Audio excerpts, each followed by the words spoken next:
Good afternoon, everybody, and thanks for tuning in. John Kelly, and welcome today to a very special show. We have the STALK team here. We're all together today, and tomorrow is the 19th anniversary of the Atlantic City Four being murdered when they were found. That's when they were found. I don't know when they were murdered. Yeah, are looking at between maybe 5 weeks, 6 weeks in those murders. But, tomorrow is really the anniversary. 19 years, 19 years, and the case is unsolved. I want to send our deepest sympathies and condolences out to Barbara Breidor and her family and friends, Kim Raffo and her family and friends, Molly Dilts and her family and friends, and Tracy Ann Roberts and her family and friends. Sadly, these four women were found murdered and lying in a drainage ditch behind the Key Motel in New Jersey, Atlantic City, in that area right behind Atlantic City. Very sad situation. Today, I am extremely honored in having two of the greatest homicide detectives, I believe, in the country. There's, in my mind, there's no question about it. I've got Frank Adamson up top here. Frank Adamson was the chief of detectives in Seattle, in King County, and he ran the Green River case. He ran it for many, many years. Did quite a job. He worked and supervised all the detectives. And then towards the end of his career, none other than Ted Bundy. He had to deal with negotiating Ted Bundy in Florida and trying to keep Ted Bundy alive so he could keep giving Bob Keppel information on unsolved cases in the state of Washington. So Frank Adamson has had an unbelievable, unprecedented career.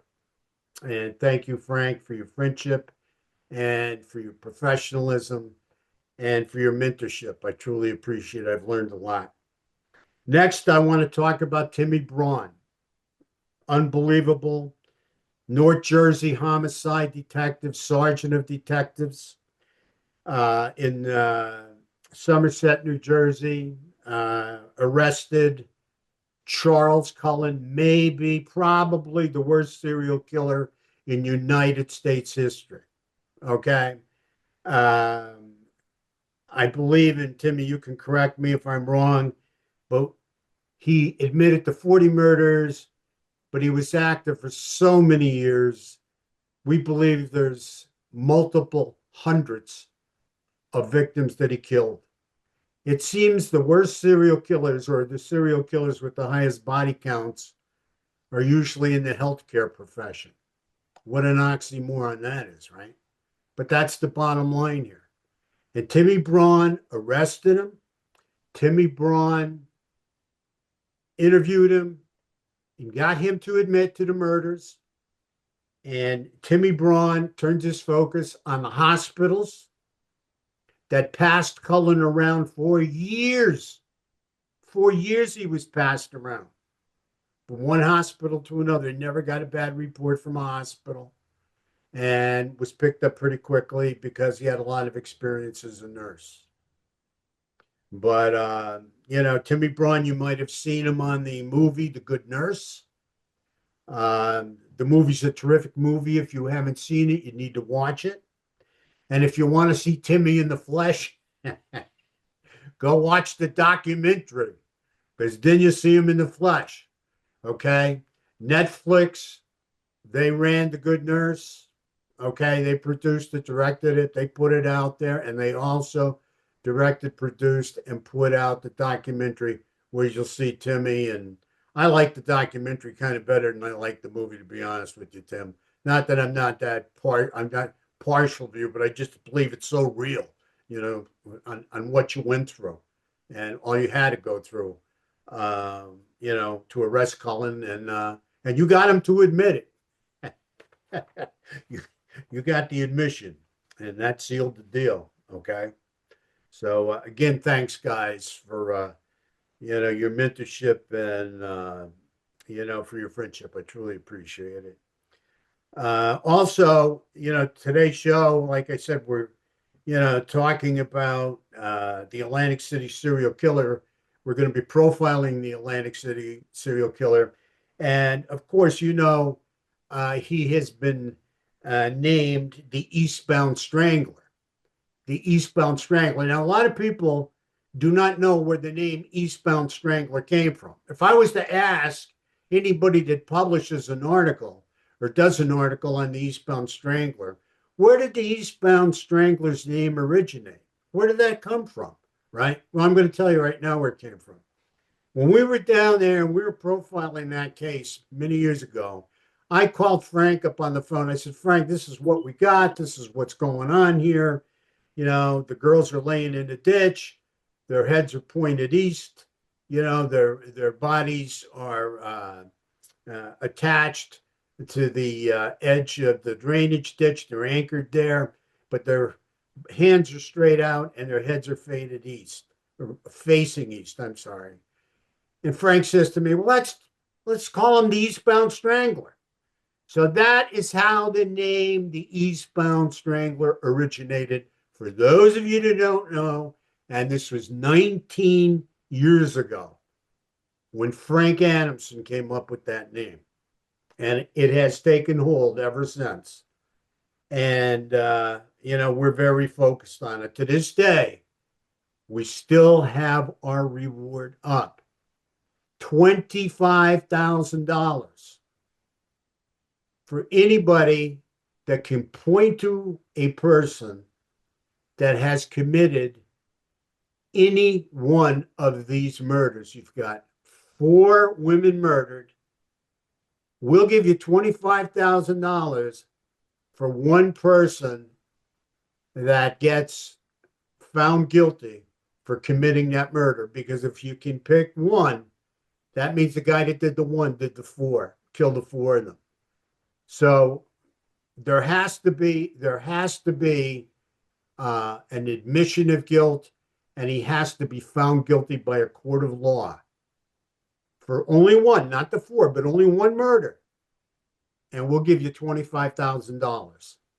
There's no question about it. Our reward still holds, but he has to be found guilty by a court of law. There's no question about it. We just can't throw an allegation out there that this guy's a killer and we're going to give you any money. We're not. Okay. He has to be found guilty. There's no question about it. And of only one, not of the 4, of only one of the 4 women. So that reward still stands. Now, the other thing, before I get into the profile here, is I want you to visualize the system. Visualize this system. You've got this hotel. You've got all these drugs running around this hotel. You've got all this prostitution running around this hotel. And it's going on all the time, constantly. And it went on for a number of years like that. So that is the system. Okay? We've got a hotel that is filled with drugs, illegal sex. There's a lot of prostitution going on there, a lot of drug use going on there. There's the sales of drugs going on there. But this is the system. This is the way the system is entered for many, many years. And there's been no murders. Then all of a sudden, that system changes. And the reason that system changes is because a predator was introduced into that system. It's like as if you had a chicken house and you had all these chickens for years just going on and laying eggs and, getting along and whatever. And then all of a sudden, a fox appears in that hen house. And then all of a sudden, you got dead chickens. See, that system was interrupted. A predator was introduced into that system. With this hotel and that whole system, a predator was introduced, came in from nowhere. Because for many years it went on. without these murders taking place. And in fact, you really didn't have a whole lot of sex workers being murdered throughout Atlantic City until this time. So, who was this person? Where did they come from? They came from somewhere. Somebody knows who they are. Thus, that's why the 25,000 will remain up there, because we believe somebody knows who this person is. There's no question about it.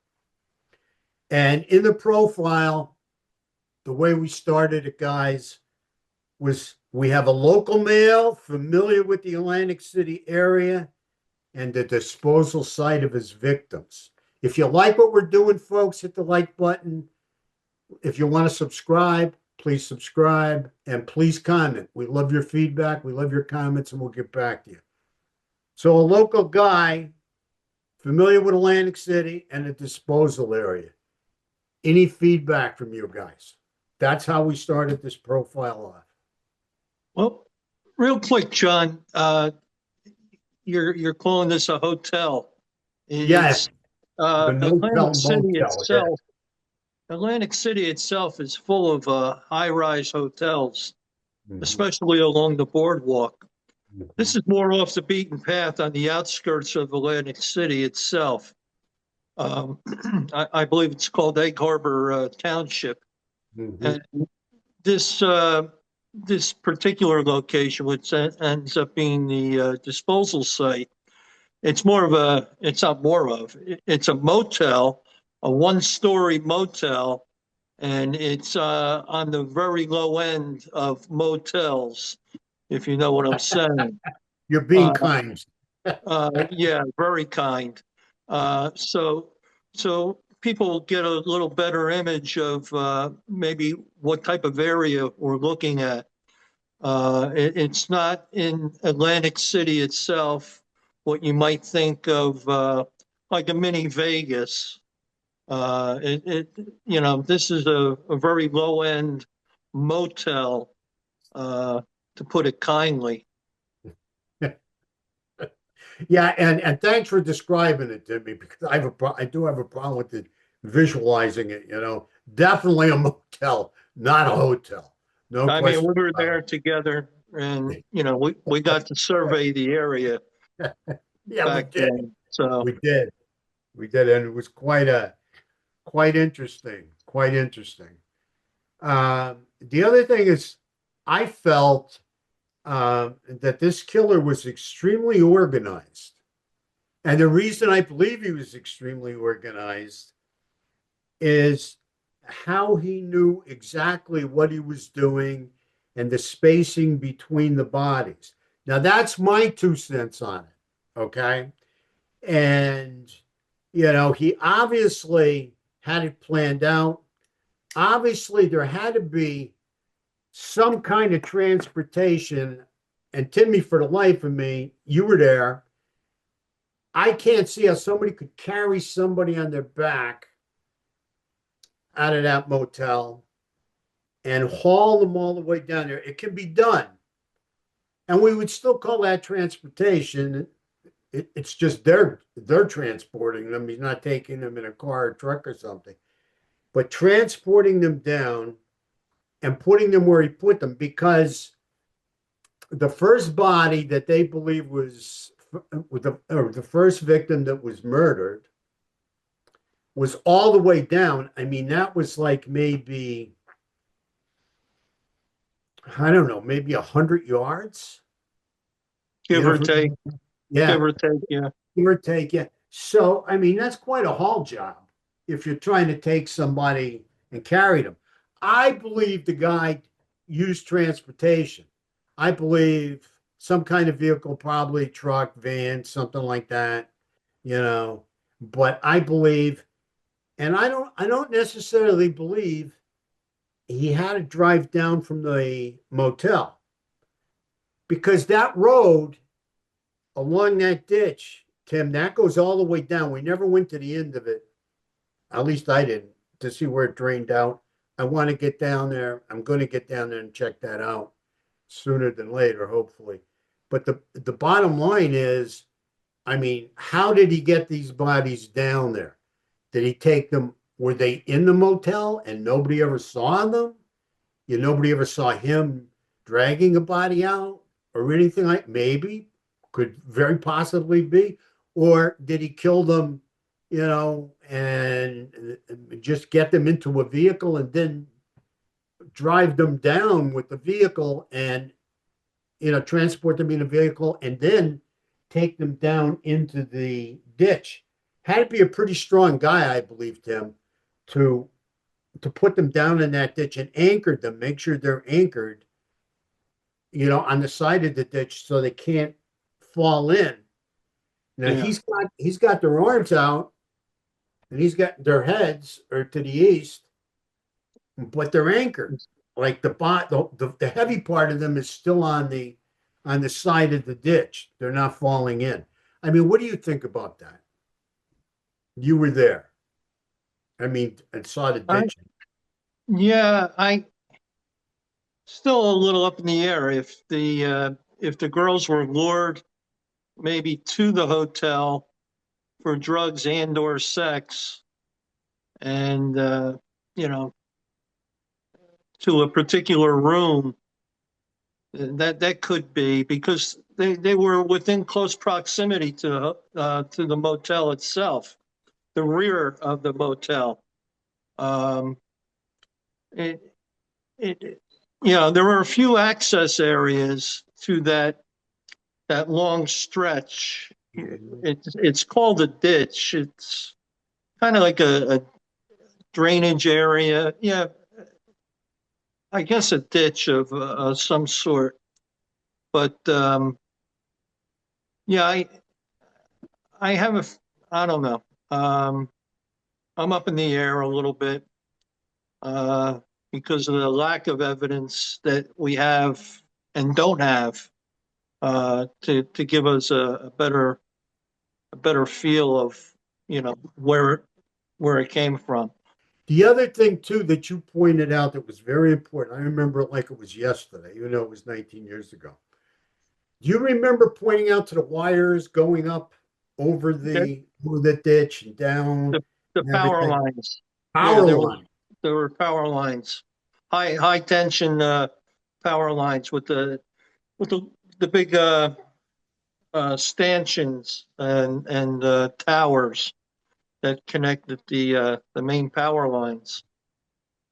And you brought out that whoever was depositing these bodies really wasn't hiding them that well. I mean, temporarily, I guess they're hidden.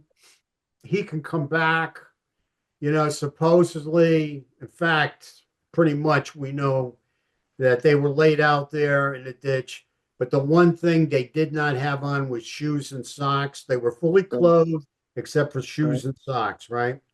right, So he could come back, and we believe to this day, I believe he had a foot fetish. No shoes or socks were ever found. That's what these fetishers do. They keep the shoes, they keep the socks, they keep them.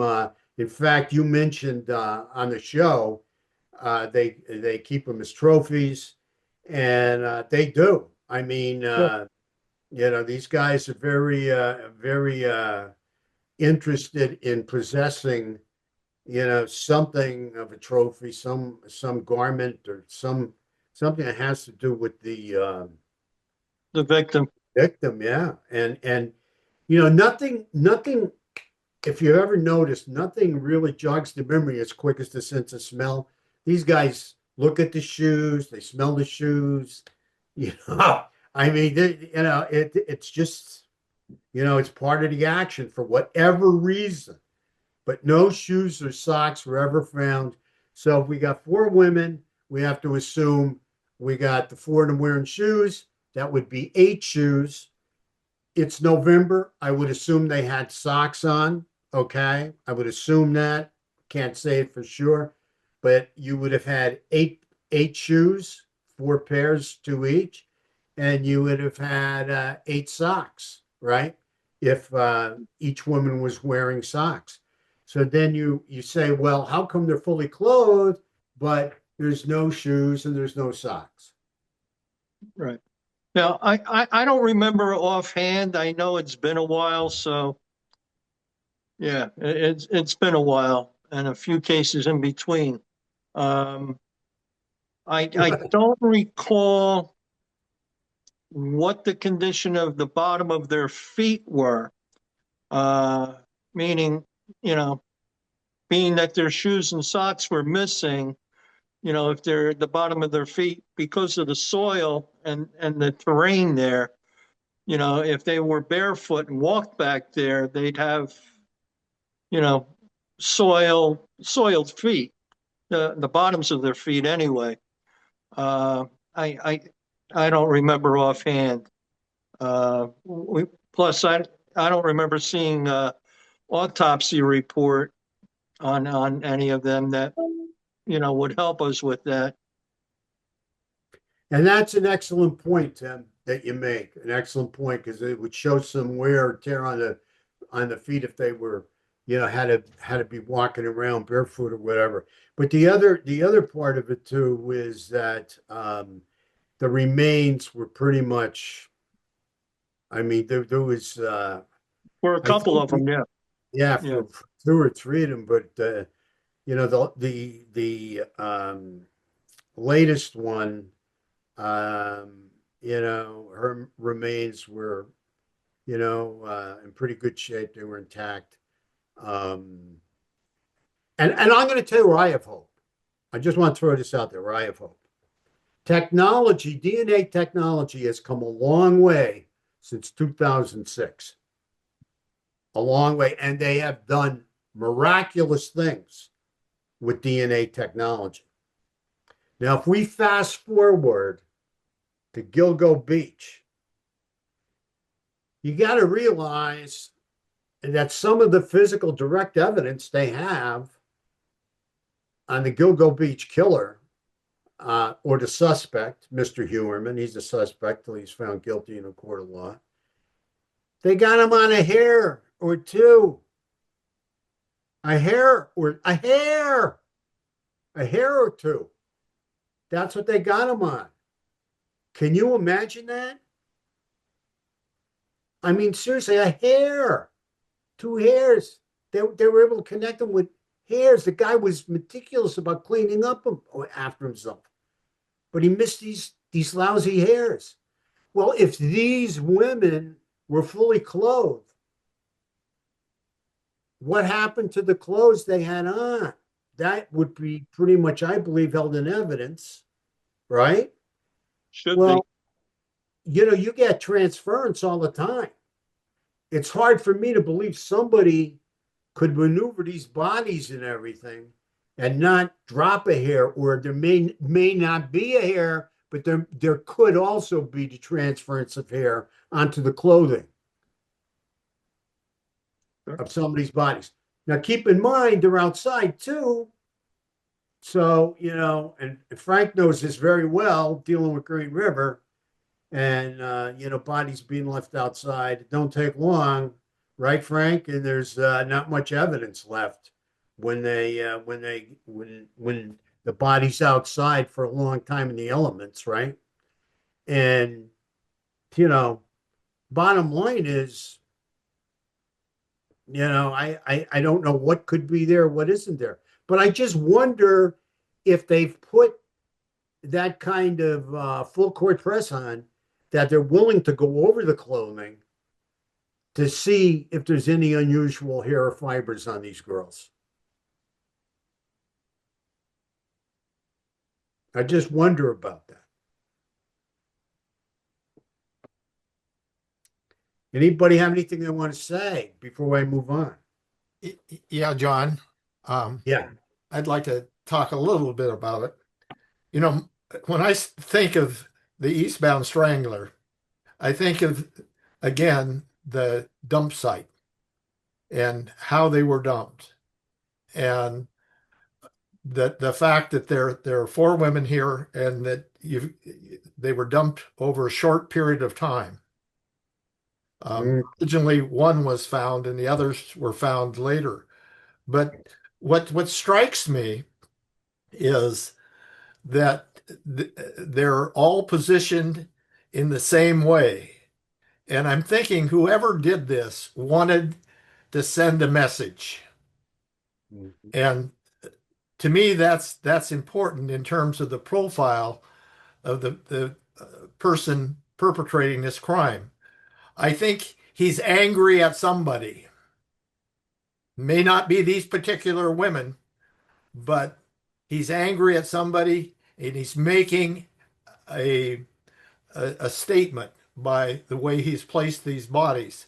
The other thing that strikes me is that the women look fairly similar in appearance.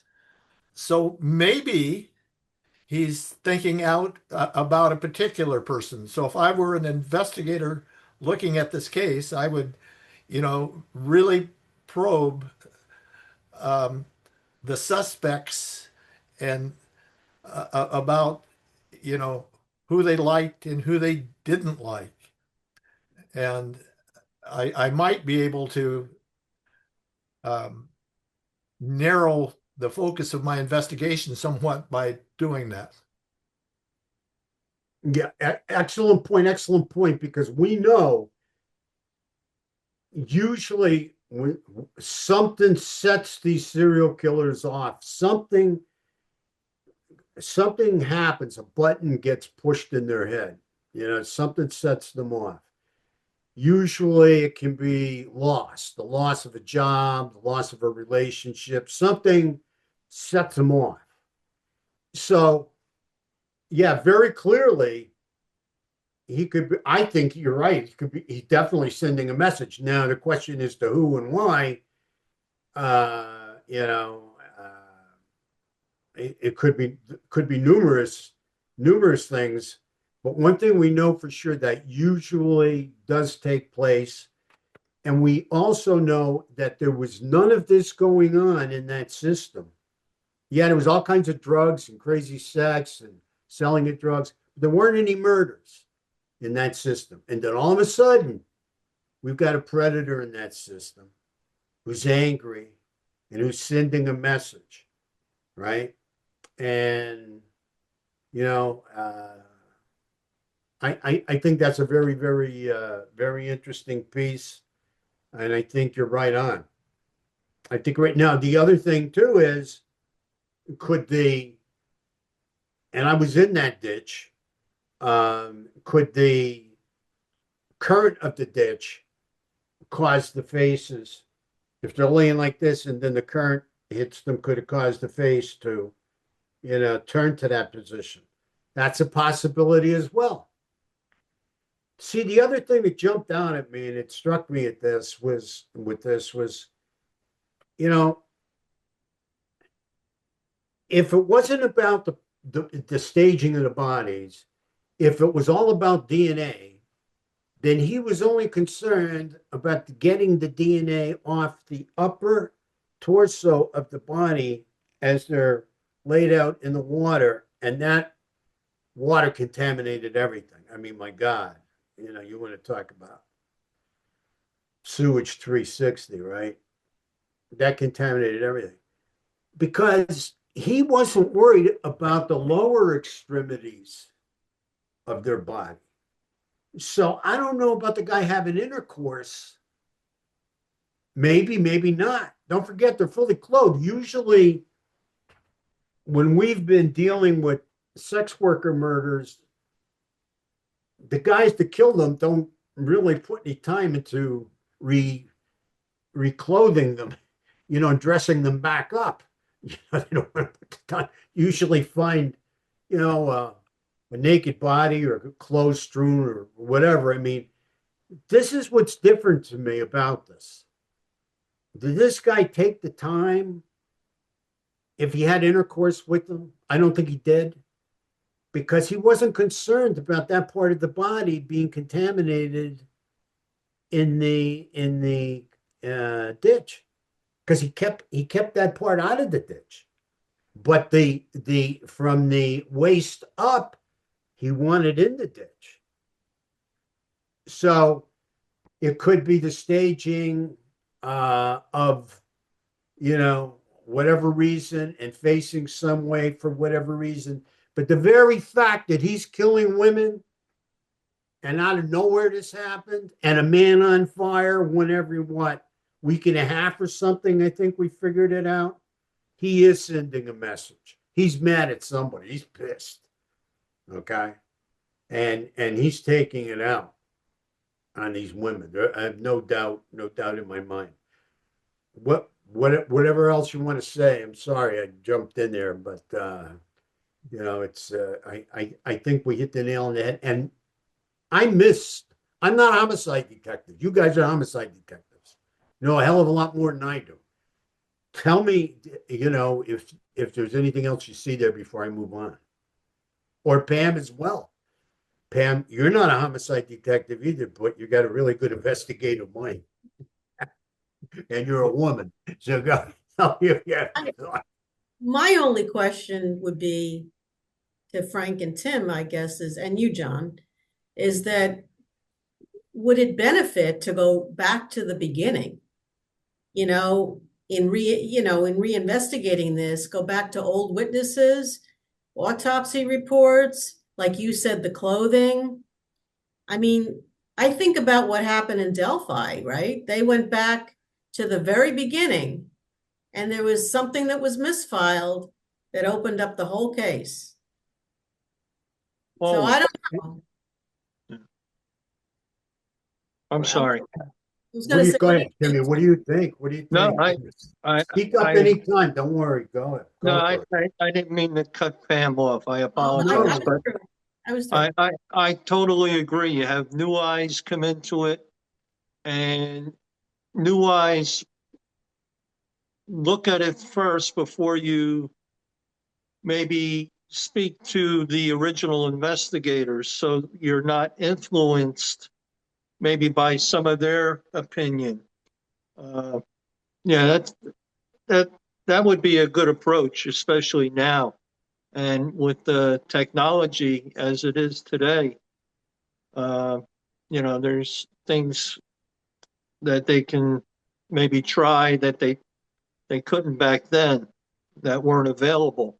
But definitely, a new set of eyes to come in, just pull the case apart and like you said, start from the beginning.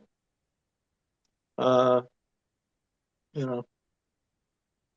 saw that up front, up close and personal with Delphi, when we were involved with that.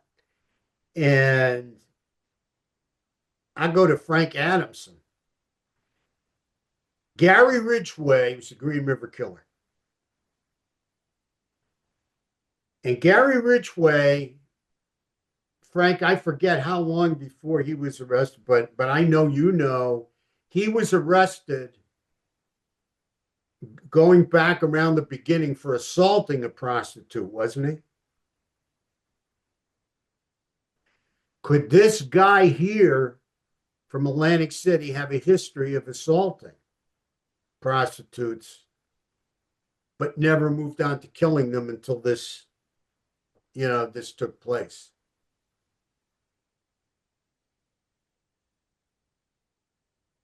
What do you think, Frank?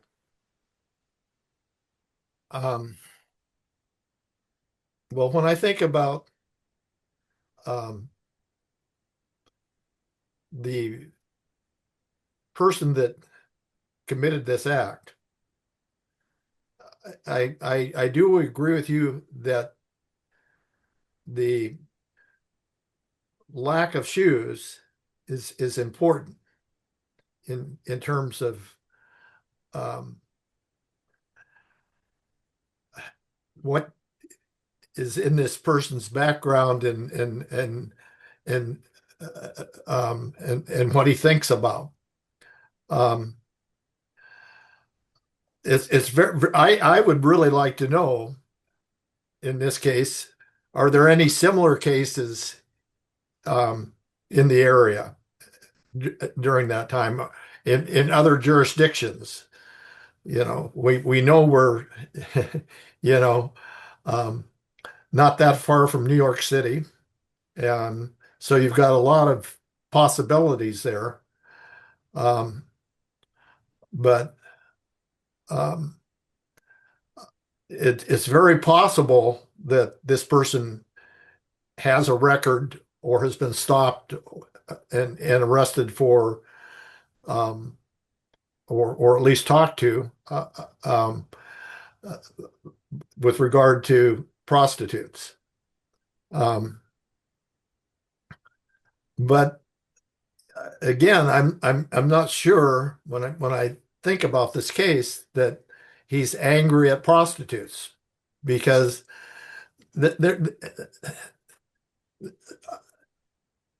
there's he hasn't that from my perspective I don't see that he's done anything sexually to them.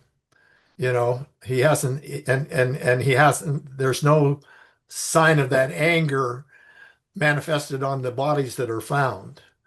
So I again I wonder is this just a one-time thing? He kills these four people during this period, but his previous experience may have involved prostitutes, but did he kill any others? I'd like to know that.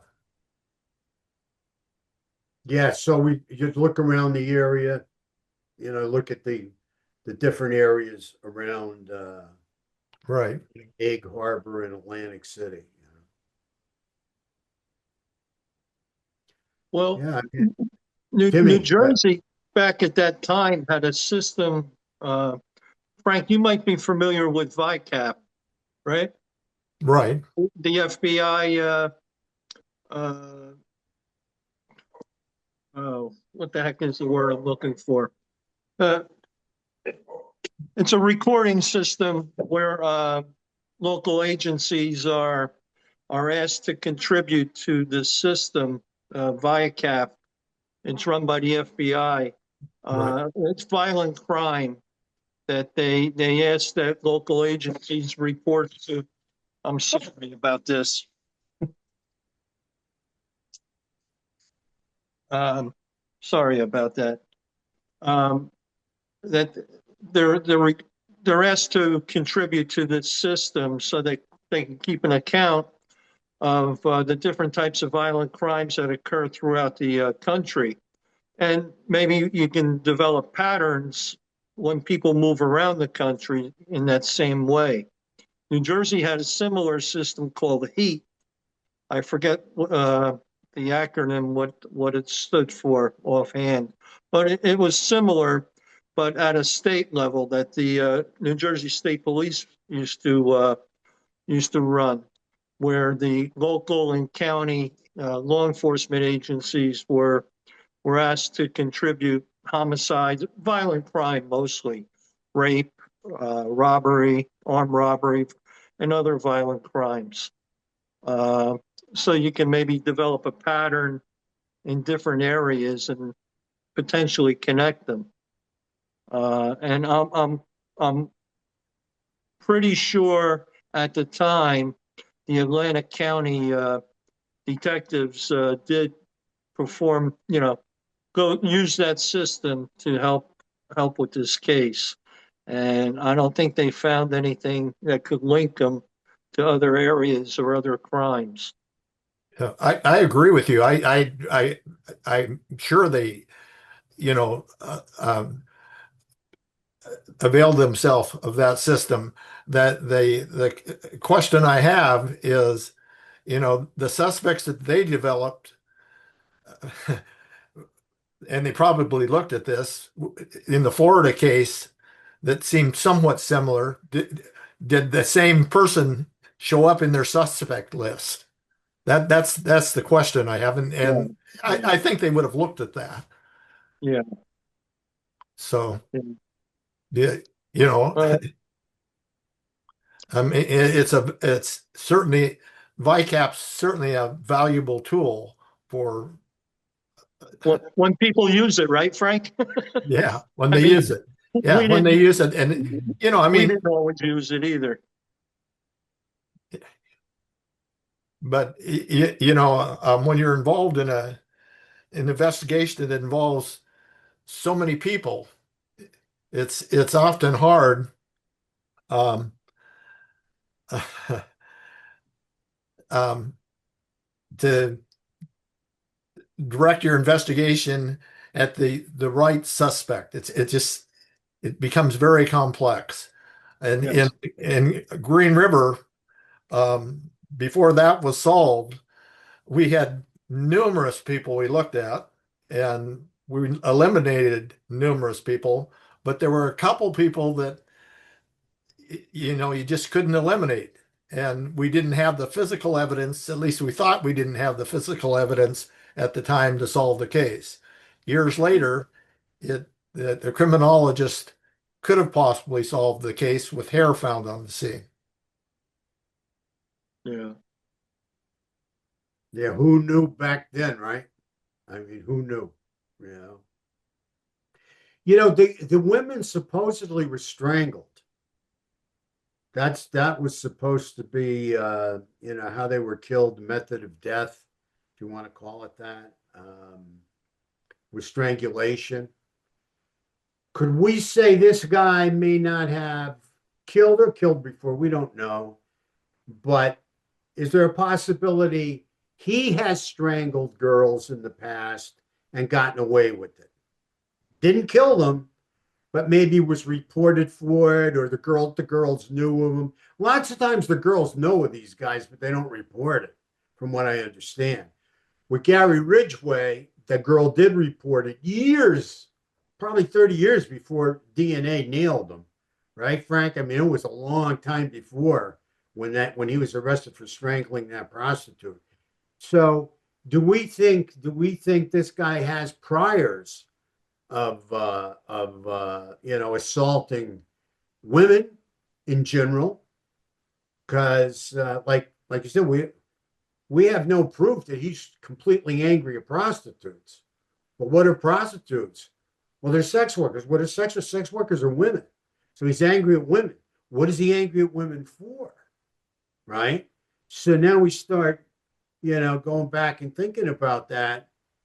He would have a history then of maybe abusing just women in general in relationships or whatever, and may have a history, and it may have been reported to the police about him, physically abusing or strangling sex workers, and he just didn't finish the job. They got away from him.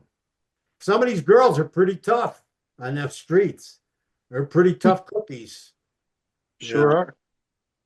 And they can handle themselves. We had a task force that I was part of, and we were looking into 22 prostitute murders in northern New Jersey back in the 90s. And,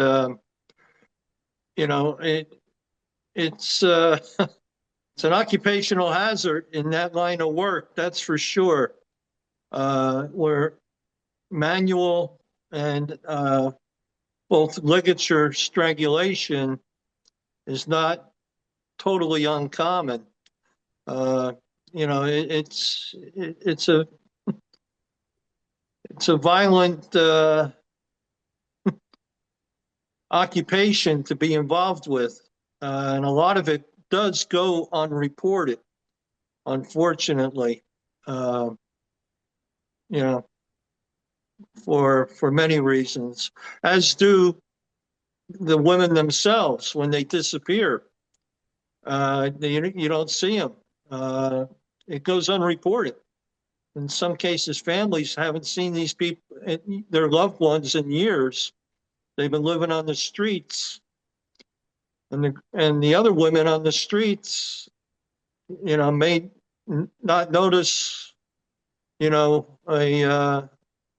another woman who maybe worked alongside them, maybe think that they moved to another area, may have been arrested, or anything else. So it's tough keeping track with some of the things that occur in that line of work.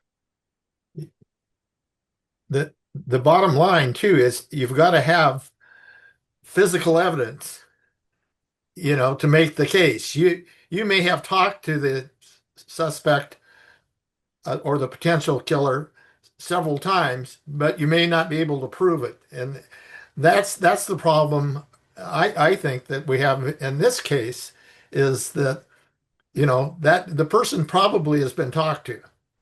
The prostitutes that they talked to on the street probably had seen this guy. They probably had some experience with this guy, but there's no physical evidence up to this point that has been able to resolve this case. And, in Green River, we had seminal fluid, but at the time we couldn't process it because if we did, we would have lost all of the evidence and the defense wouldn't have had any chance to test it themselves, on the other side, and it would have been gone. And so it until years later, they they they were able to look at that small bit of physical evidence and make the case. The other thing that I tried to point out is there were some hairs there, but 20 years later or 19 years later, you know, that evidence doesn't probably exist anymore. That's the problem. And what I'm saying at that time, there were some hairs, just individual hairs taken from some of the scenes of the murders, and it actually could have been processed back then if the criminalist would have known what to do. Years later, Ridgway probably killed 80 victims, probably. Okay. We only could make the case on 6, but the 6 that they made it on, the other than the first woman that with the seminal fluid was made from hair, a piece of hair there. And then of course he admitted to it. He copped out to it. So, that makes this case very, very difficult to solve, the number of years that have passed. Definitely. I agree with you. I got to meet a couple of the detectives, and I'll tell you something. I just give them a lot of credit for the work they put in on this case. Detectives we ran into, I just think they were terrific. Atlantic County detectives really, I believe they did the best job they could at that time. I agree with you. They probably did come across, because they've talked to a lot of people. A lot of people in that hotel, they probably did come across, the person, right? Whoever he was, And what we're going to do, and you mentioned this before, Frank, that prostitutes have a good idea on these guys that are kind of weird and this and that and everything, and they just get that spidey sense, if you will, that this is a bad dude. You know what I mean? There's something wrong with this guy, whatever, right? We're going to put the sketch up. Our producer, Leah, who's listening in the background, is going to put the sketch up. And I want to thank Leah for all her great work, with these productions. She's just fantastic. And she's going to put a sketch up to see if anybody recognizes this guy all these years later. But I just wanted to mention that now so I don't forget it. So we get the sketch up, and I wanted to give kudos to, law enforcement down in Atlantic County. I think they did the best job they could on this. I really do. Can they go further now? The team that's running it now, with the way DNA has improved and really gotten a hell of a lot better in the last 19 years. I don't know. Only they know, because they're the ones that have any of the evidence. We don't have any evidence, So I'm not going to try and Monday morning quarterback law enforcement. That's for sure. I never do, you know. The other thing, Pam, do you have anything you want to say? You want to, I wanted to bring out? just ask if they were to come across even the smallest amount of DNA from one of the victims' clothing or something, could they do genetic testing, like, like genetic through ancestry or something? You mean like on the Golden State Killer Right, case? like how they got the Golden State Killer, right? Because he didn't leave the area. Mhm. Yes. And interestingly, and I don't know if anybody agrees with this, but if you saw that sketch of him that they put out, he looked just like the sketch. I mean, I don't know how important this sketch, where did this particular sketch come from that for the Atlantic City, from the Eastbound Strangler? The I sketch, think I could be wrong, certainly, but I think, we did a 48-hour show, right. and I'm not sure if it came from 48 hours or what, but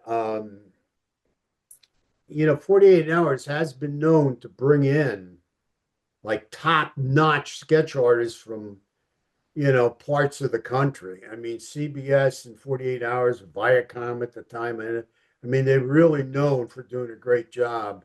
But what, Bring but in, was bring it, in the really good people. but was it one person's description, like one of the sex workers, or was it a conglomerate of like a couple of people who, you know, Yeah, that's a question I can't answer.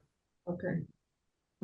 I The can't answer. sketch, I know maybe Timmy or Frank has some input there. Do they usually talk to different people to put a sketch together, or they usually work with one person? Or well, that would depend on on what type of witnesses you have. And the sketch is only as good as the witness who provides it, uh, and what that, what role, where'd that come in?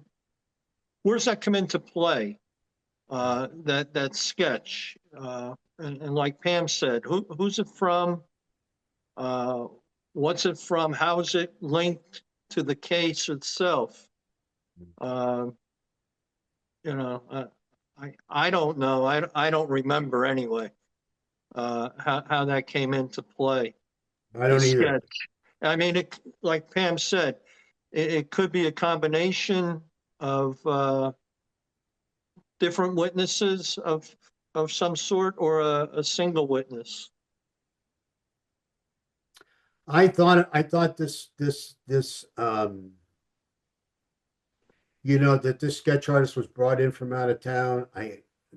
But I'm not 100% positive. It was so long ago. Well, there, I there know should I be. know they did it for Molly Bish. I know they brought somebody in from out of town for Molly Bish. I There, don't know there, if they used the same lady for this. I'm sorry. Go ahead, Tim. there's usually a marking on a sketch. Uh, the artist, whoever Yeah. whoever drafts the sketch, will have some sort of marking, especially if they're law enforcement. I know the New Jersey State Police would often come in to draft up a sketch, their sketch artist.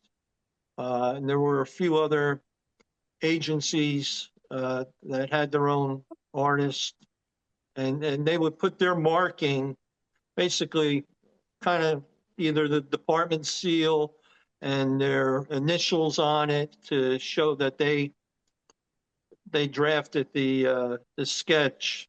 So there might be some sort of marking on the sketch itself to tell you who drafted the sketch itself. I haven't seen it. I haven't seen it in years anyway. Right. Yeah, Leah's going to pull it up. We'll have her send you a copy of it too. I don't know if it'll be that great, you know, an online copy, but we'll do it. Um, in looking at this guy too, this organization I saw and everything, like, to me, in a way, it's kind of, and I look at it as human behavior. The way he's going to deal with the body, with the prostitute or sex worker, whatever you want to, however you want to look at it, and how he's going to position them, how he's going to stage them, how organized he is. That drips, to me, that drips over into his everyday life and his work. Like, he's probably very organized in his work, very deliberate in his work. A place for everything and everything in its place kind of guy, right? I mean, usually, because we see some structure in the way these bodies are laid out and positioned, staged. And see, that tells me he's not just, oh, well, willy-nilly, options-oriented, run around and drop a body over here, and I'm going to drive 5 miles, drop another body over there, and I'm going to drive 10 miles and drop another body over there, dump a body, I mean, he kept them all in the same area. It was important for him. And I believe that's to go back and look and to fantasize. These guys are so caught up in that fantasy. I can't talk enough about that from any one of them I've ever interviewed. I mean, they are really hypersexual, hypersexual. And we've just found with the recent research, a psychopath gets 4 times more dopamine than a regular person. So when they have a sexual encounter, you want to talk about orgasmic. I mean, it's off the roofs because they're 4 times they get 4 times more dopamine than we would, than a normal person does. That's pretty powerful stuff. You know what I mean? Pretty powerful to get that kind of dopamine stimulation in your brain. So I think it's this guy definitely is a hypersexual guy.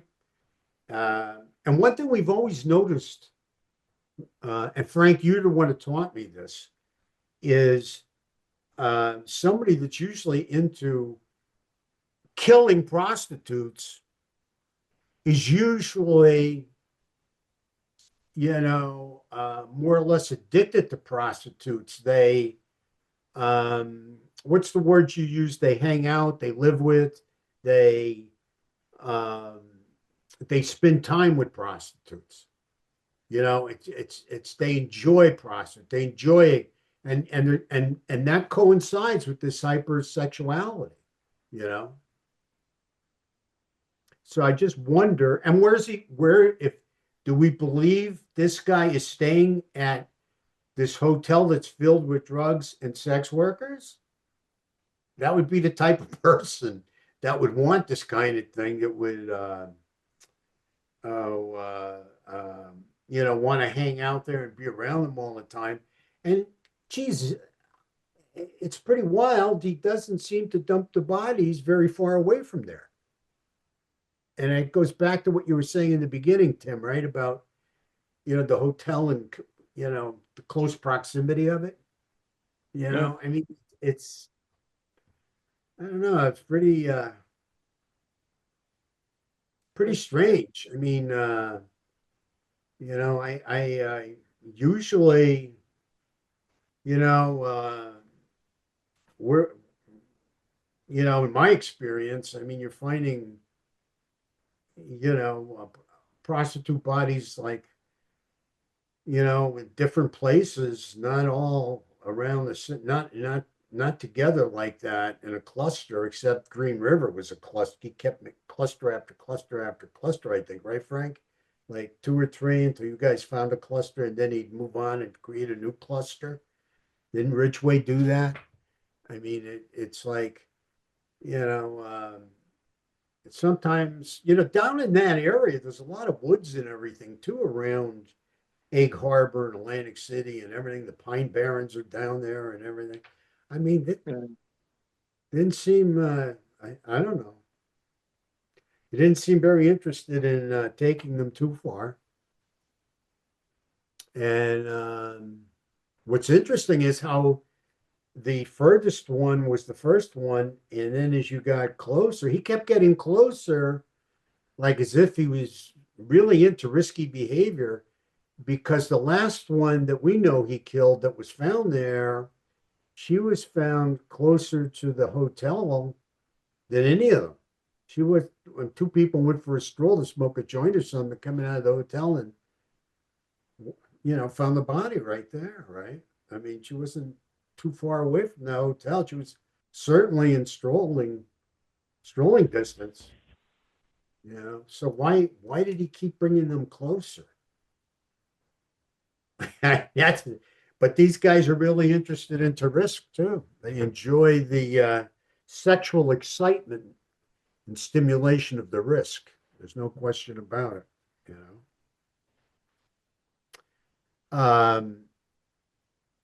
If I was to just throw this out at you guys and ask you guys, you know, based on the way he wanted them displayed, based on the staging, where they were found, he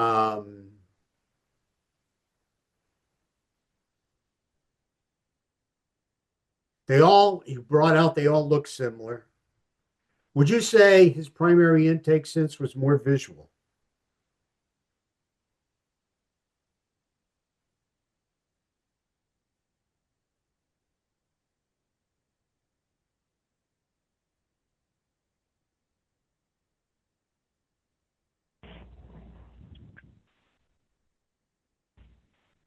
Because when we start to look at this guy just as his behavior, like the organizational kind of behavior, would transfer over to his regular life.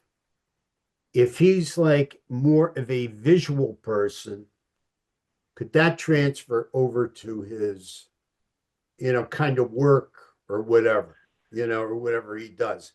I give you an example, like with Gary Ridgway. Gary Ridgway, I think, was a very visual person, my opinion only. Now, I'm trained in neurolinguistics really well. So my thing, I always use this as part of my profiling process. So I'm looking at, Gary Ridgway being so concerned about his victims being found. Now, I didn't know he was a necrophiliac at the time. All right. And that he wanted to have sex with the dead. So that's why he was very concerned about them being found. And after a while, he tried to really hide them. At least that's my belief. But also, what did he do? He did a visual kind of job. I mean, to paint trucks, right? I mean, you have to have at least a decent eye, right? To get into some kind of painting. I mean, now that's just my thinking. Well, not right, wrong, or indifferent, but what, that's just my thinking. what I think, John, is like in Ridgway's case, he didn't want to be identified, and he had sex with women that he didn't kill. Right. There are lots of things like that, but the Eastbound Strangler, I don't think he wanted those bodies found and seen. I mean, it's remarkable that he found as remote a place as he could, so close to, civilization is what I'd call it. But I don't think I think he wanted the bodies found, and that's why I said earlier that I think he wanted to make a statement, and he made a statement, and I don't think it was necessarily about prostitutes, or women in general. It could very easily have been about someone in his milieu that he couldn't kill. He'd be caught. He doesn't want to get caught. I mean, this is the other thing about being a serial killer is you don't want to get caught. And I think of the Bundy case, Bundy, he was if you were talking to him or you were relating to him, you would think he was just a wonderful person. You'd have no idea that this guy killed the number of people that he ultimately killed, and he did it in a lot of different places. Now, it's possible, like I said earlier, that this guy killed someone else. It's also possible that these four victims made up his total message. That's all he really cared about, and he was happy when they were found because that message was out.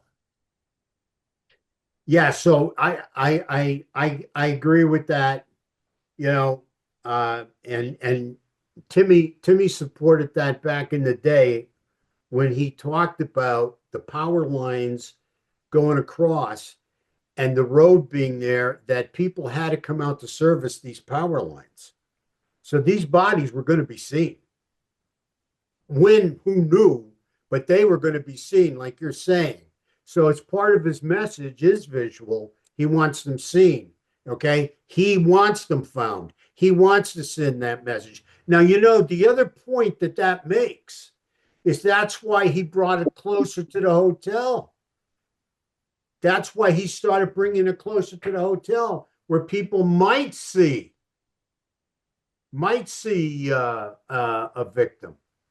Because don't forget, he starts, let's see, 30, 60, 80, maybe 200 some feet, 250 with the first victim, and works his way up to what, 30 feet or 40 feet from the hotel? Yeah. He wants them found. And they weren't concealed either. It's not No, like that's exactly. Go ahead, Timmy. I'm sorry. Yeah, you hit the no. They were more or less in the open. I mean, sure, you had the high weeds around, but it's not like they were covered by anything or partially buried. They were on top of the ground.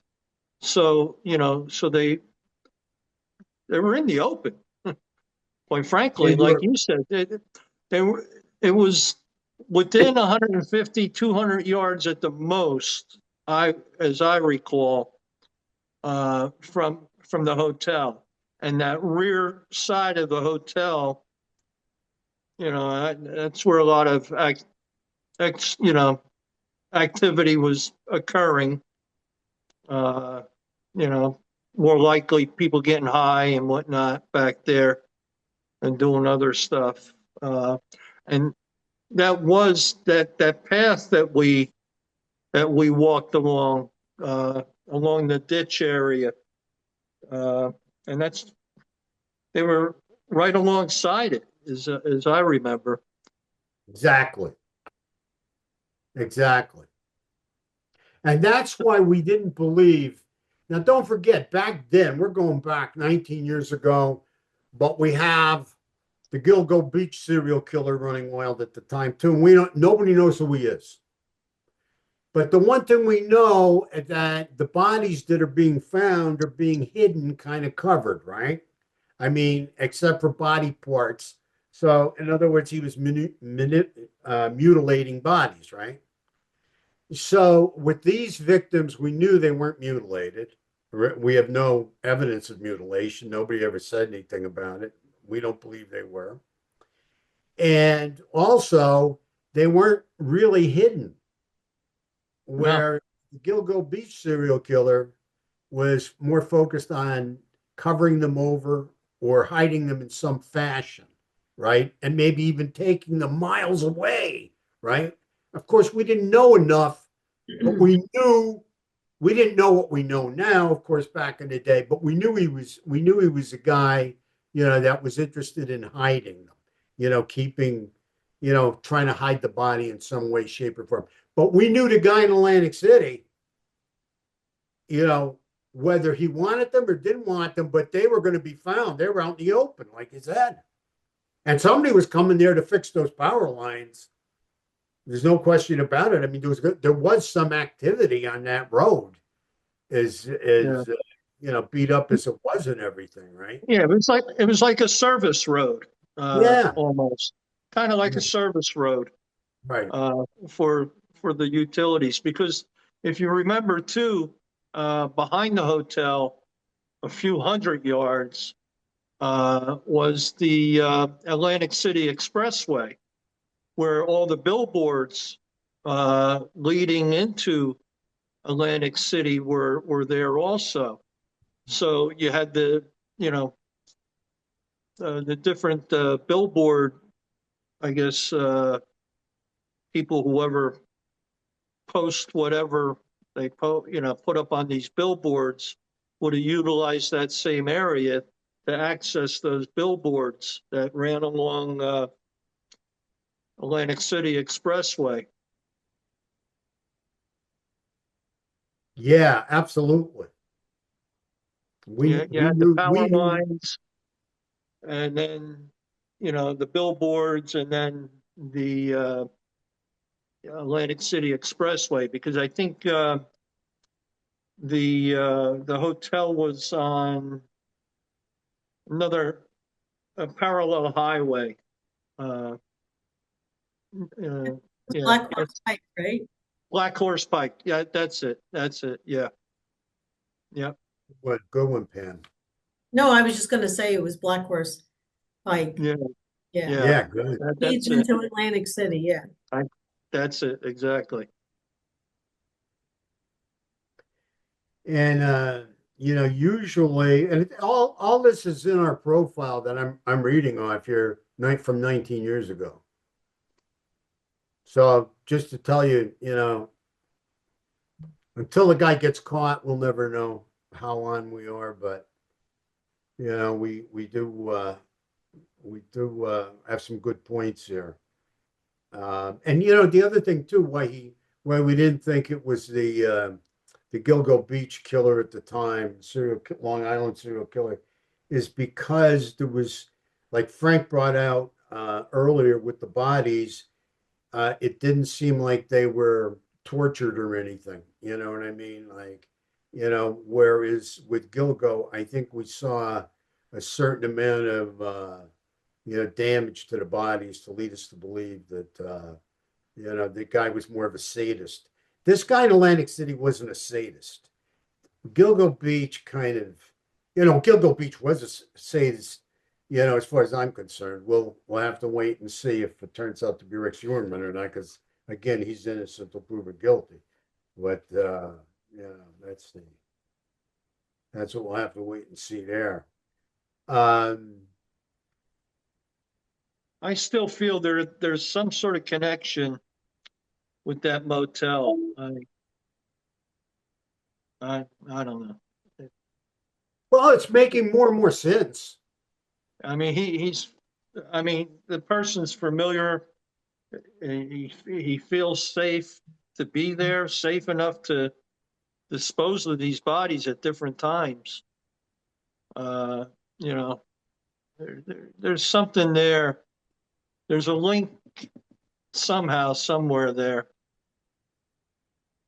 It seems like, because if my memory's right, that side of the road that the motel was on, there was less commercial activity there than across the street. Is that right, John? Yeah, I'm sorry. Repeat that, Tim. There was less commercial activity on the side of the where the motel was. Absolutely. On that side, it was more of, once you got past or near around that hotel, there was a lot of marshland almost. Yeah. But behind it and alongside it, and between, like Pam said, Black Horse Pike and the expressway, in between those, it seemed more like a marshland than across the street. There was a little more commercial activity. I forget what it was at the time. I forget what it is now, but Yeah, absolutely. I mean, even in that drainage ditch, I Yeah, mean, I'll tell you, there are bugs and insects in that drainage ditch yeah, that probably have never even there's species in there that have never even been discovered by science, as far as I'm concerned. yeah. Man, Yeah, I'll tell you, you want to talk about marshes and swamps, and I mean that place was really John, can I ask you or Tim a sure, question? sure. Do we know where the prostitutes were killed? Were they killed in the motel? Were they killed in a car? Were they killed somewhere else? Does anyone know where they really were killed? I Not to my knowledge. not, I don't believe, no, not anything that's been made public, uh, that I'm aware of, Frank, as to where the actual killing may have occurred. They weren't they believed to have been picked up on the stroll, along, in Atlantic City, John? That was something that was out there, and you know, And it make, certainly could have been somebody. Hey, come on, you know, hop in. Let's go over to the hotel. We'll get high and have some sex. You know, yeah, that's very possible. Or it could be somebody that decided he just wanted something in his vehicle or something. Maybe just wanted to get them in his vehicle or something. I mean, I don't understand, but what, if it was just a vehicle thing, why would he bring them so close to a hotel, to a motel where that's jammed all the time with people coming and going? Why not just dump them in the woods or the Pine Barrens or some other place down around there? I don't know. I don't get that.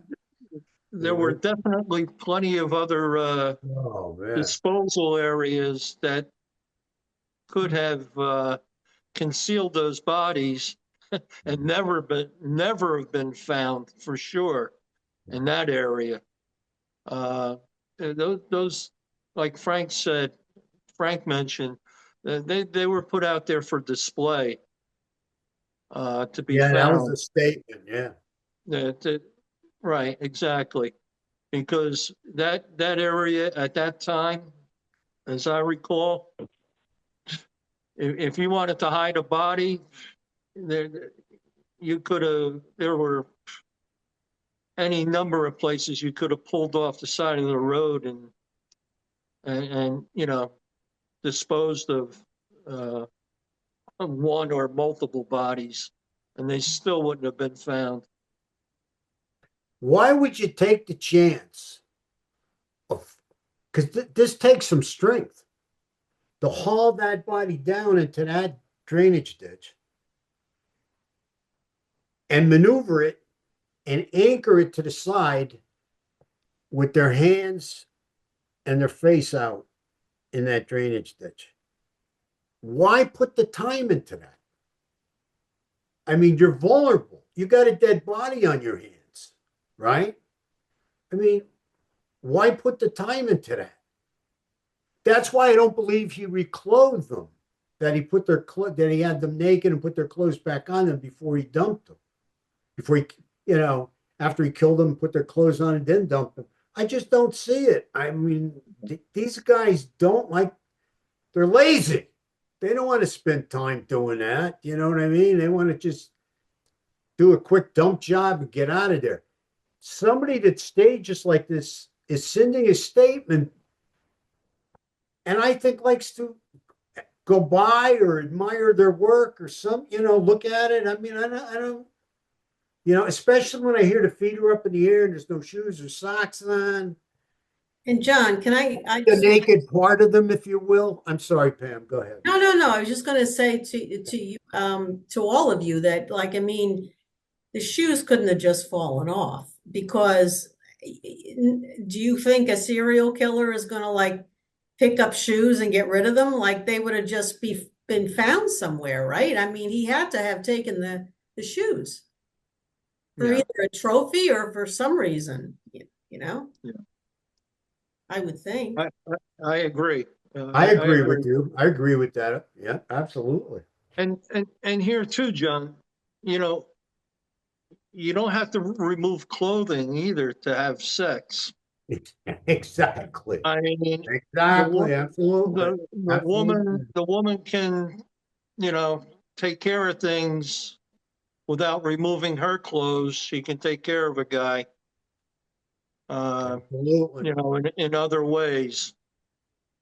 So, Absolutely. you know, you can't totally discount the sexual component, uh, you know, if you're looking for the oral. Was Absolutely. was their Absolutely. mouth in the drainage ditch? The Yeah. way the body was found, their mouth was in the ditch? I don't know, but I would have to. They were facing to the Okay. east, And so that with the mouth water, open, with the, closed. I have no idea. I mean, I was wondering if then if you know the mouth was being used, if the water would you know they were placed that way so that the DNA would come away from the mouth area. Very possibly, very possibly, because it's not about intercourse. He didn't care about the lower extremities of their body. And like Timmy said, oral sex is big time. Mhm. Okay. And, you know, that's the part of them that was in the water, not the bottom part of them. Right. Not their, from their, stomach down. I mean, he had to keep them anchored. And their hands too, right? Their hands were in the Their water. hands, yeah, their Mhm. hands, because they probably touched them, he touched them, whatever. So the hands are out there. Yeah. So instead of that being some kind in the beginning, when we jumped into this, it was right away. It was like there's a guy on fire, he's killing a girl every week and a half. We're trying to just throw stuff out there, but we want it to be the best shot we could give it, but we want to try and slow this guy down because they all have paranoid personality disorders, all of them. They have a certain amount of paranoia in them at some point because of what they're doing and the life they lived and other reasons. So the thing of it is to try to slow him down, get him to think that we are onto him and we have something on him, which I believe we did. We had, so not every hit on the profile is going to be perfect, but we just want to have enough, maybe a few hits that hit home with him. It's going to slow him down, have him think the cops are coming to see him. Like, sometimes maybe we'll say, oh, they're going to arrest you at night. You know what I mean? So this way, the guy, a little paranoid, starts, he can't sleep. He's up at night. He's wondering if the cops are going to come and get him or whatever. And that might slow him down too because he can't get any sleep. So there's different things that can happen. But I think we just wanted to put some basic good hits in there to try to get this guy off his game and slow him down. And you know something? I believe we did that because the profile was picked up by different news outlets. It was put out there. There's a lot of information put out there about the foot fetish and everything. And guess what? There were not any more murders after the floor. So I believe I'm not saying we're responsible, but I believe we didn't hurt anything. And anything we did only helped because there weren't any more murders. So Is whether he any, moved on, it- where he went, whatever he did, it's kind of like it's a transient business, like Timmy brought out about the girls. They're very transient. They can be missing. They show up anywhere. So does a lot of serial killers. They're very transient too, and they move around. So maybe he just left or whatever. But for the life of me, I've never seen, in these 19 years, I've never seen a cluster of women found fully clothed, murdered again. And I've looked all these years. I look all the time, and I've never come across it again. That was like the first and last time I've really come across anything like that. You know. do we know John, why the hotel was taken down? I'm sorry, Frank. John, one more question. Yeah. Um, and maybe Timmy can answer this too. Was the strangulation soft or hard? Um, did the perpetrator have to be a really strong person? I'd like to know that if it's possible. What I recall, I think the best that they could get, as I remember, was off the one girl who wasn't fully decomposed, and they determined some sort of ligature strangulation, either with a cord or a rope, maybe like an electrical cord or a rope. And the other one, the two others were too decomposed to determine the cause of death. So, and I forget what the other one was. Some sort of asphyxia. I don't remember, and I'm actually going off of some stuff on my laptop that's in front of me here. One was asphyxia, but they didn't note the cause of the asphyxia, whether it was manual or ligature. But in the one that they do, they indicate that it was a ligature of some sort, a cord or some sort of rope, and the other two were undetermined. And I'm thinking the hyoid is usually what we look for, with Right. strangulation. But I guess the bodies were too decomposed to even determine that. Now, Yeah, it this is was all public literature. It was information. That makes sense. Yeah, that We're makes not sense. looking at an autopsy report here either. So, you're getting what's public. So it's, it's hard to tell.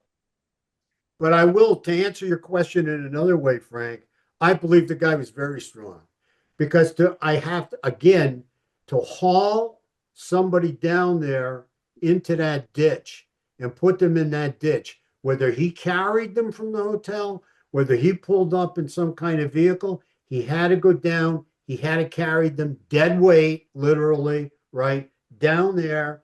Then he had to stage them the way he wanted to stage them and everything. That is a strong person. Could be two people. I don't think so. I think it's one strong guy. Thank I you. don't think I so because I mean that's just a lot of maneuvering, certain amount of work, especially if he carried them from that hotel somehow. Yeah, that's you know. Hey, John, didn't a couple of the rooms have a back door that kind of led to the, One did, I think, for sure, Tim, but I don't know yeah, about a couple. yeah. Yeah. Yeah, I think you're That was in absolutely the right. killing season, John, the back door, the big. Yeah, you saw that, Pam. Go ahead, answer that question. No, it was a huge back door that was busted open when they were showing Josh Seaman had, to get out the back. It led right out to that path. And I just, yeah. I remember, I thought I remembered a back door of some sort. You're right. Now, was that motel, before I asked, was it condemned and destroyed, or was it just because there was too much press? It should have been condemned 30 years before we even got there. That place was a dump. Oh, you see what else I got here?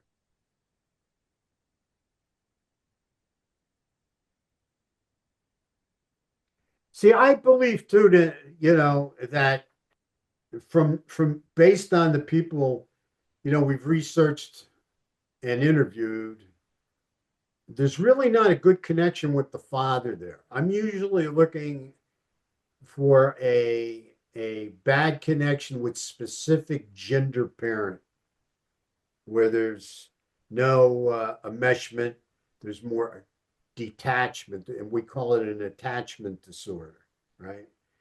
And I really believe, and it can be with the mother too, but I really believe lots of times they're mad at the mother because the mother kicked the father out because the father was like sexual abusing scumbag or something, you know what I'm saying? But I just wonder what kind of connection this guy had with his mother or his father. That's interesting to me. You have any feedback on that? Because I know, Frank, with Ridgway, he had some anger towards his mother, right? Am I correct?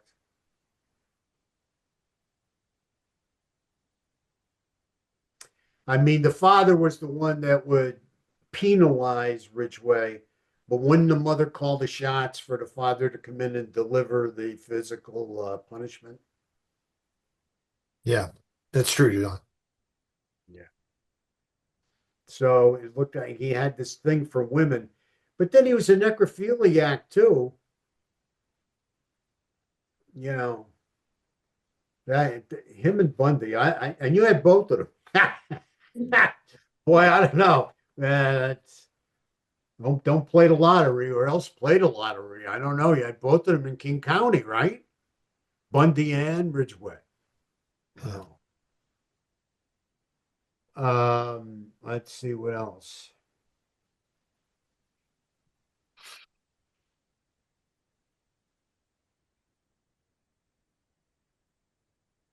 Do you guys think he killed before?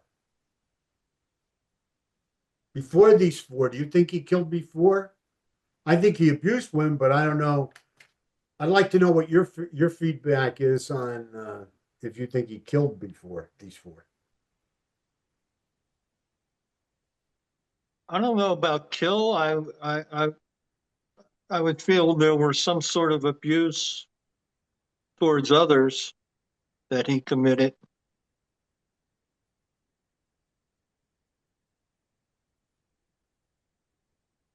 Yeah, we Like, got definitely got to put him in the abuse department. like No you question. said, with that anger, that potential anger background, uh, you might, I might look at some abuse towards others.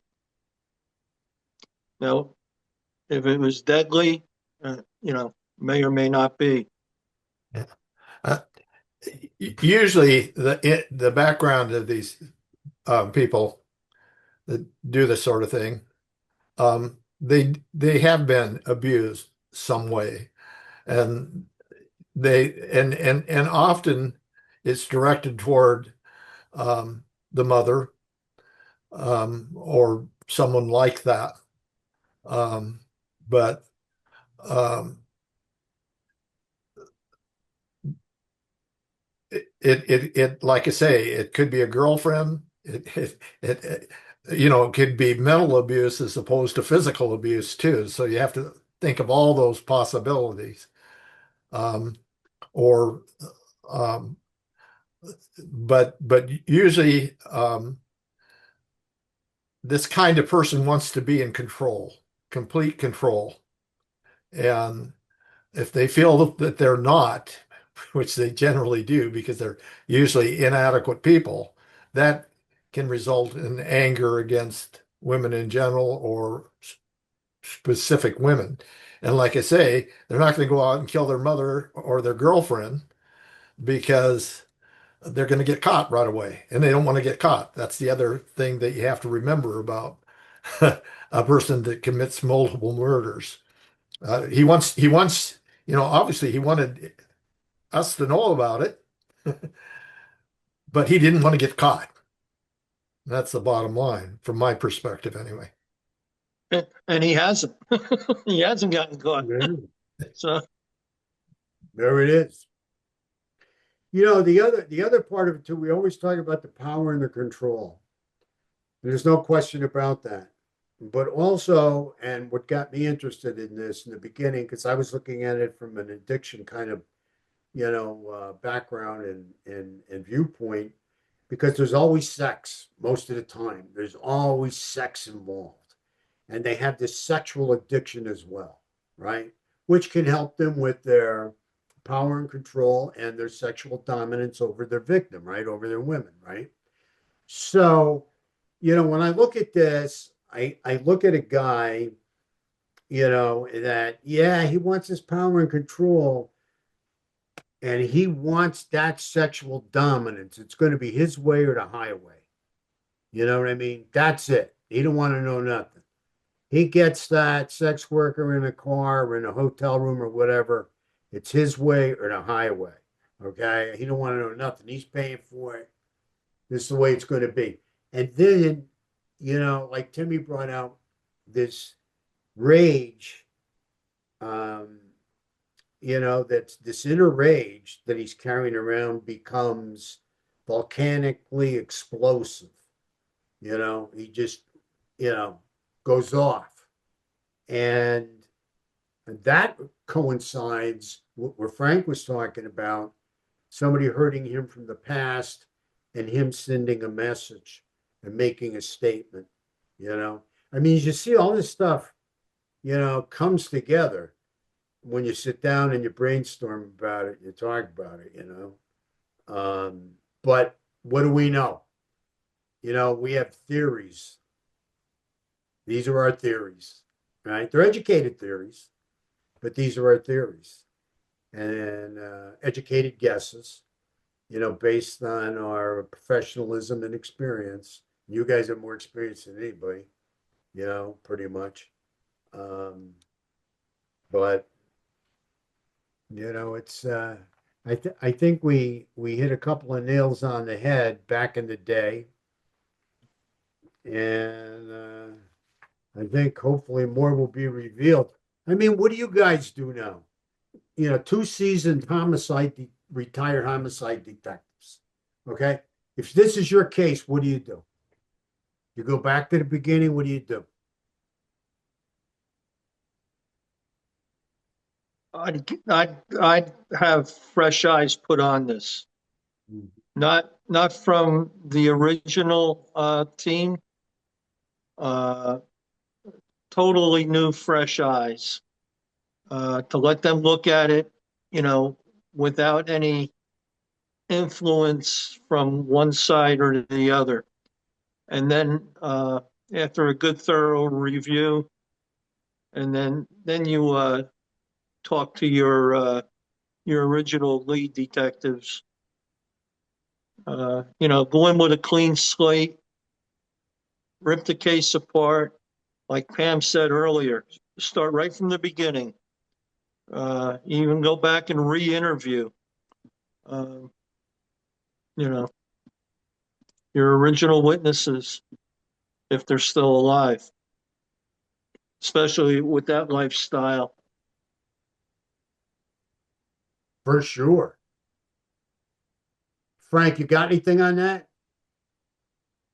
Just pretty much everything has been said on that. I was again thinking about Bundy and Ridgway, and when you asked the question about what their youth was like, and Bundy's had a hit when he's brought into this world. Um, his mother pretended to be a sister, and you think about that. And then in Ridgway, Ridgway had issues with his mother. So in both those cases, those people developed into serial murderers along the way. But like I say, in this case, I'm not positive that this guy killed any more than those four people. That's the only thing I'm positive about. Well, that's a good call because we're 19 years later and we have no proof he did kill anybody after those four. Yeah. And usually these guys can't go that long. That's quite a cooling off period. We usually don't see anything like that. Unless he's sitting in a cell somewhere for a lot of years. Right. Or something else. Something else he didn't get. Yeah, that's for sure, Tim. For sure. I just think that there's girls out there too that, would know this guy because of that foot fetish too. I think if they're alive, like how many are alive from that lifestyle, right? What do you think about him being like non-social, being a loner, likes to be with himself? Could you repeat that, John?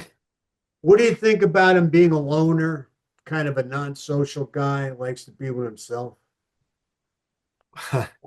Well, you know that the thing about he he could have been antisocial, but I what I think about these people generally is they don't seem to have compassion. They lack um, uh, they tend to be narcissistic. They they lack feelings about other people. Empathy. Yeah, empathy. Yeah, and so what they do to other people, and again, I think they feel inadequate, and this is the one way they can be in control and feel semi-adequate, and that's why they do these kinds of things. But um, what was he antisocial? Didn't have to be. I mean, um, Bundy in many ways was very social. Very capable of relating to other people, and that's what made the other people so vulnerable. I mean, he goes to a park with 50,000 people, and he goes around and tries to pick up girls to go to help him with his boat, which wasn't at his car, and he gets in and he takes them away and kills them. Um, and later on, he loses it in his career. I mean, after he was incarcerated and he goes down to Florida, we knew that he was probably the person perpetrating those kills. He totally lost it. And but yeah, and I mean, you might argue that he had an antisocial personality, but you wouldn't know it. Exactly. Exactly. Most of these guys wear it on their sleeve. Well, I won't say most of them. A lot of them wear it on their sleeve, but some don't. Now, Rex Huerman, innocent again until proven guilty, supposed to be pretty hardcore serial killer. There are a lot of bodies out there, and he's going to be coming up for trial. But businessman, charming kind of guy. You don't see that, Mr. Hyde in him. Like these guys are, they're different. Dr. Jekyll, Mr. Hyde kind of personalities. They're the disingenuous chameleons, if you will. Yeah. John, the other thing about this guy, by utilizing prostitutes, they were easy to victimize because they'll go with you. It's that simple. They'll get in a car with you. They'll go with you. They're after a transaction to make money. Absolutely. And so their guard is down when they see a typical client out there.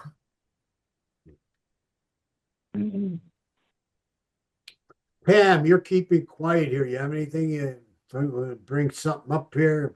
No, Yeah. I'm just Are we listening. giving you enough? Are we giving you the skinny on all this? Enough info? Oh, yeah. Okay. I kept up with the case from the beginning when you were part of it. I know all the research you did. Yeah, Frankie's we have down here is very narcissistic. Yeah. One question I have, John, this is actually for Tim. Like you had mentioned before that you thought that something about the hotel, like you kind of, that's a focal point for you. Yeah, yeah. Some kind of connection. Yeah, I agree. A guess. I say a guess.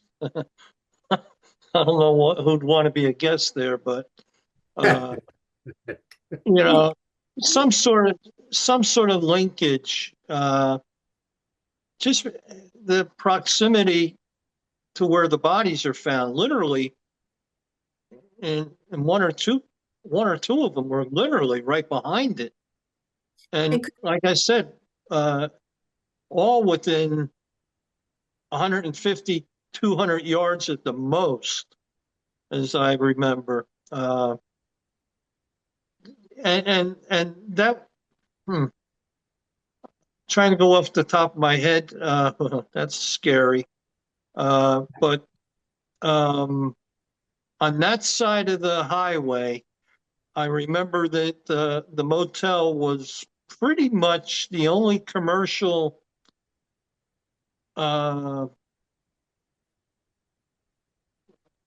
commercial building really, or only building in that little stretch there, where the bodies would have been, where the bodies were located. Um, so there's some sort of, I don't know, yeah, I guess a gut feeling. You know, he may have used that place before.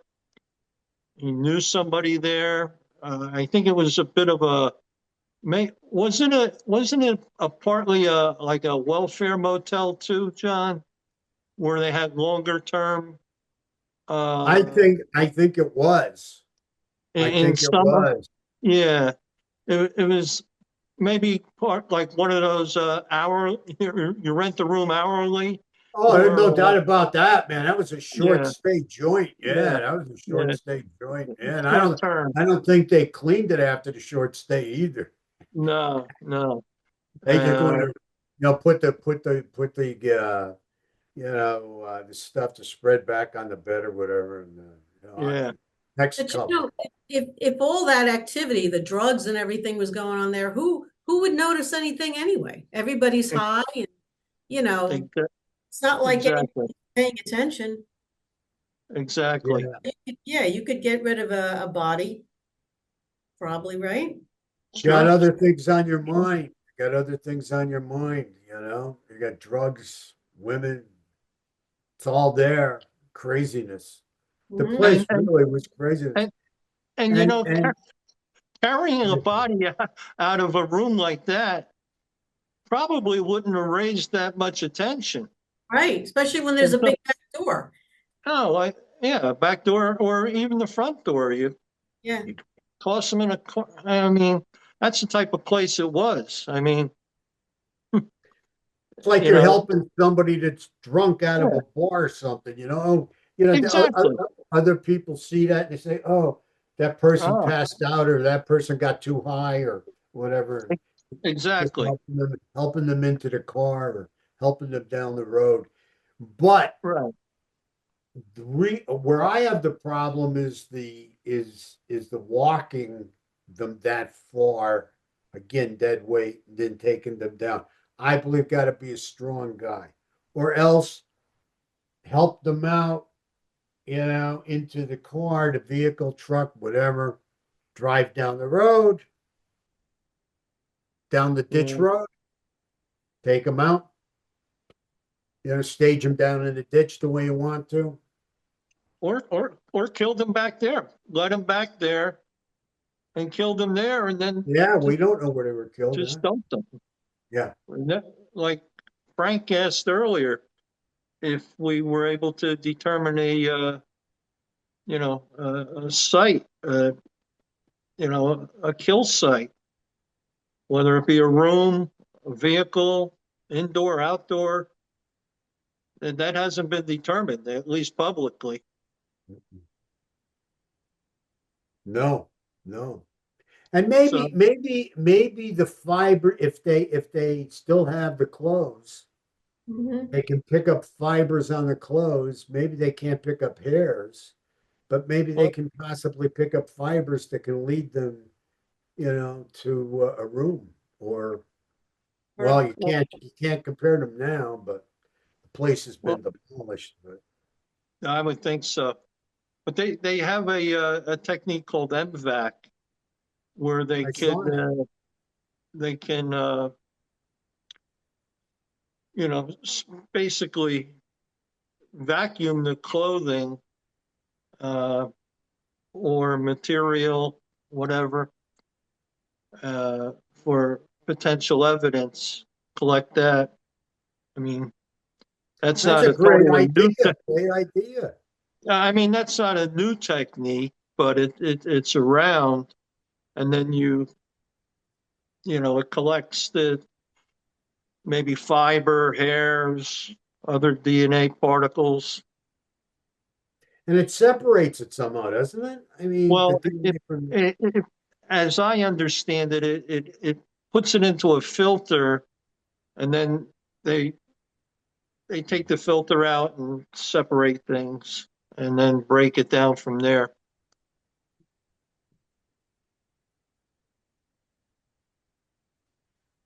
Is there anything else we want to say here today before we break?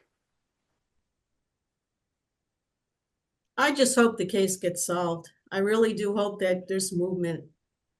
Maybe if enough attention gets put on it during, like you said, the anniversary time. Maybe, Yeah, it's not getting much, not getting much. no. It's a shame. I mean, four sick women, the reason they're out there on the streets is because they suffer from addictive illness. That's the reason they're on the street. Right. Yeah. That's just the bottom line. And Put a fresh team of eyes on it, and really, like Pam said, start from the beginning again. Just Yeah, work it fresh, and go through it with a fine-tooth comb. Again, with fresh eyes.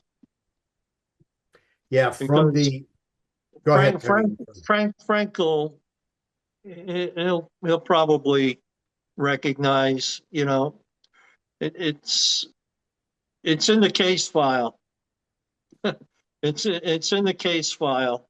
More often than not, with cold cases, the information you're looking for is there. It just hasn't come to the top yet by those who have looked at it. No fault of the people who have already gone through the case and worked the case. It's just, and the passage of time, relationships change. So, Now, relationships do change. and that's when people come forward. Fresh eyes, Or fresh eyes, wouldn't before. fresh They wouldn't eyes. come. I'm sorry. John, No, I'm sorry. Go ahead, Timmy. I was saying fresh eyes are important. That's it. John, Yeah. what I'd like to know, since this is getting close to the anniversary of this crime, if anyone out there knows anything, and I think that's really the importance of what we're doing today. Somebody knows something potentially. It'd be nice if we knew it. Yeah, and if they know enough, they're going to get $25,000 reward. Now, I am remiss here. Tim, is there anything you want to say to finish up on what you were saying? No, it just with the whole the changing of relationships over years change. Somebody else knows. I This agree with this wasn't kept a secret by whoever committed this. Somebody else knows. Now, are they alive or dead now too? I mean, with passage of time, a lot happens. I've seen that. Witnesses, potential witnesses, especially people in this type of lifestyle, don't always last that long. Yeah, for sure. And I've been remiss here. Dr. Eddie, are you still there? Yep, still here. Yep. Now we want to get the Doctor of Psychology's overview on everything we talked about. Come on, Eddie. I'm sorry I've been a little remiss here, but we want to get all the information I could out there. And, I think this is perfect now. What do you think after you got the lowdown on everything from everybody? Well, to reiterate what Frank said, we need to, if somebody knows something, we want, information to come in. Reward is nice. There should be other reasons too that people should have to come forward. What I was thinking was is there an active task force right now, cold case? We don't know if we know the answer to that. Is there, the state or the county periodically, does the task force and just to go over the cold cases. So that would be good to know. And while the psychology part, I mean, it's there's so much speculation you could do. Like, was he introvert? Was he an extrovert? Was he, I mean, we know many serial killers, they're married and have children. Not all of them, but there's been examples of that. Ted Bundy had a girlfriend, when he was doing all these crimes, or even different girlfriends. Ridgway was married, right, with a child or children. So it's hard to know for sure. If you want to try to pinpoint that, it's almost impossible. So that's the only 2 cents I have. Just I guess the only other thing I would say is, just keep if they're working on it, just keep working. Even if it's been 19 years, we know there's cases unsolved that a lot longer than 19 years. So it possibly can be solved. When you mentioned before, there's been no other killings. I mean, I would just say we don't know that for sure. Maybe he moved to other places, different states, out of the country. We don't know that. He might have stopped. That would be great. But we find out sometimes they're very peripatetic, as they say. They move all over the place. So he might be doing stuff in any one of 50 states. So we wouldn't want to forget about that part too. Yeah, and that's about it. Yeah, that's very good too. And that's Dr. Eddie, we call him. Dr. Mirsky is a doctor of psychology, not a PhD. He's a doctor of psychology. He's a walking dictionary, and I really, really, have to thank him. I mean, I have learned so much from him over the years, and I truly appreciate you, Eddie. Eddie, I'm a little remiss here. I didn't see your picture up on the screen, so I didn't keep going back to you or going to you. And I want to apologize for that. But the bottom line is, oh, no problem. Yeah. I felt, then towards as I got into it, I thought to myself, well, let's give you a refresher course on it here from the homicide perspective of Timmy and Frank, and let's get your 2 cents on it.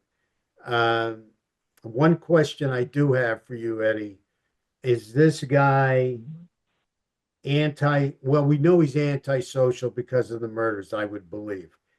But do you think he's asocial and he's more of a loner kind of guy? Well, as I kind of mentioned, it's very hard to say, Right. Because of the hundreds of serial killers that we've either studied or known about, going back to Jack the Ripper or something, 100 some years ago, they come in all shapes and sizes. That's what we've learned. You mentioned Rex Harriman. You know, he's living in Long Island. He's got a wife. He's got kids. You know, you look at this guy, look at the job he has. All his employees think he's a great guy, wonderful. You know, he has got a little bit of a darker side from what we are gathering. Yeah, he's going to have his trial, I guess, sometime next year. So we'll know a lot more will come out. But, you know, I don't think too many of his neighbors or employees would, you know, think he's a serial killer. So, and I can go down a long, long list, I think, of people that, you know, sometimes they hide in plain sight, as they say. They're in the community. They seem to be, you know, functioning. They can have jobs, and you know, if you're looking at, you know, is he more, you know, reserved as a human being? Is he more of a loner? Be very hard to say. Could be, but he could also, you know, function and have a full-time job and go out and function pretty well. So I would reserve any conclusions there. Gotcha. Yeah. Well, all righty. I want to just thank you all. Is there anything else we need to say or talk about here before we close? Anything else you want to talk about?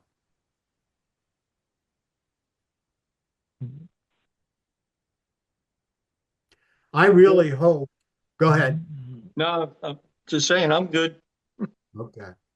Yep. Yeah, I really hope that you know, if somebody knows something, somebody reports it and talks about it.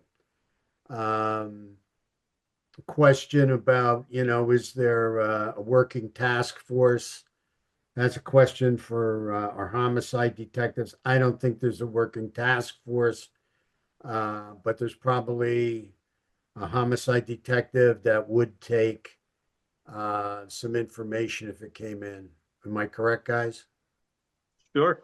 Because it's a pretty old case here now. And, you know, homicide detectives have other jobs they got to do, and not just hang around one case. They got other homicides they got to work on. So the other jobs going on all the time, you know, from my understanding. Yep. So anyway, if you know something, please report it. Thank you so much. We really appreciate you guys tuning in today. To our audience, again, I can't thank you enough for listening to us. Let's try and figure out how to you know, bring some peace, and I'll use the word closure, but there's really no such thing for the family members of these victims. But try and bring them some peace and justice. You know, they didn't deserve this to end up in a scummy ditch, you know, dead. They didn't deserve this. Well, thank you all for tuning in. We really appreciate you. Most importantly, stay on your toes. We live in a violent world. Take care of yourself. And until we talk again, God bless. And thank you guys for showing up today and giving your 2 cents, your professionalism. Because really, without guys like you, you know, these guys just continue to kill. You know, just the 2 guys we talked about, Ridgway and you know, our nurse, Mr. Cullen. If you guys didn't catch those guys, you know, they continue to kill. I mean, there's no question about it. So thanks a lot.